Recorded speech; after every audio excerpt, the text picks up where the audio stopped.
দুইটা ইরি পড়তা ইরি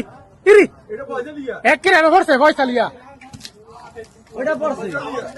আওয়াজ হইব না পড়লে কি আওয়াজ হবে এক করে এই জায়গাটা পড়ছে ফুটে ওই দুই বিল্ডিং এর ফাঁক দিয়ে একদম দুই বিল্ডিং এর মাঝখানে পড়ছে এই দুই বিল্ডিং এর ফাঁক দিয়ে গেছে আল্লাহ আওয়াজ হইবে ফুটে লাগছে এই যে একটা এই যে আল্লাহ আল্লাহ ফুটে লাগছে এটাও ফুটে লাগছে বাইরে ভাই একটা ফুরাতে বিল্লা চল লইলে পুরা বিল্লা চল লইলে এইটা বিল্লা চল লইলে কেরে এনে বুঝছো সব এই জায়গায় মারতাছে এনে তো মারবো সব এনে মারতাছে কোন সময় জানে আল্লাহ জানে বিল্লাতে পরে এদরা লা ইলাহা ইল্লাল্লাহ লা ইলাহা ইল্লাল্লাহ কোন তুমি না জালিমি এটা ফুটে লেগে লা ইলাহা ইল্লাল্লাহ ইয়া আল্লাহ রাস্তায় যাই গেল রাস্তায় যাই গা আল্লাহ ওই কেন আছে